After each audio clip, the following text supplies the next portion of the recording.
जेकबाबाद मां खे ख़बर ॾींदा हलूं। Bureau chief Waseem Iqbal ji report मुताबिक़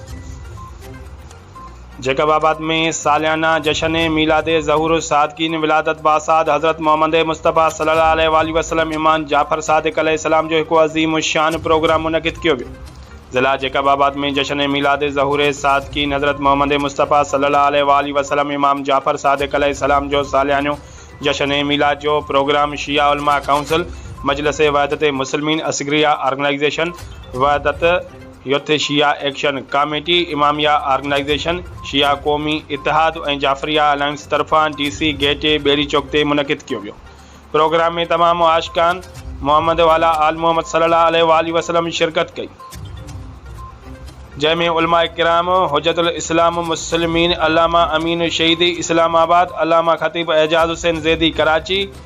नोहा खान जवार, सईद अली करबलाई, गुलाम शबीर पंजतनी, जवार इरफान अली दरवेश, नात ख्वान मकसूद अली कादरी, हुसैन बख्शो कादरी, वहीद अली कादरी, अब्दुर्रहीम हुसैनी, अब्बास अली कादरी और वकार अली महदी नोहा खान ऐं नात ख्वानन सना पढ़ी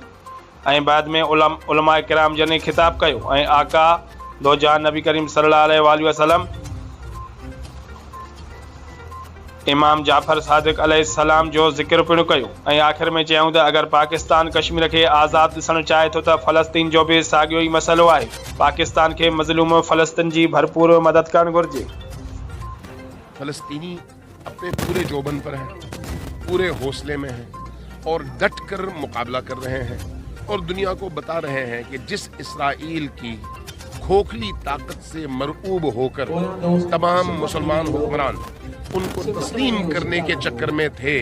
उनको आज फ़लस्तीनियों ने यह बता दिया है कि वो इसराइल चंद 100 जवानों के हाथों की मार है।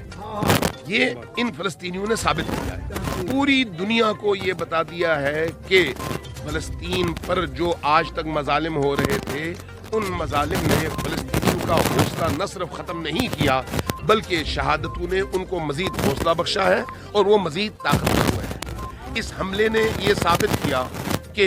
इसराइल के हवाले से पूरी दुनिया के अंदर यूरोप ने और अमेरिका ने जो एक गुब्बारा बनाया कि इसराइल नाकाबिले शिकस्त है।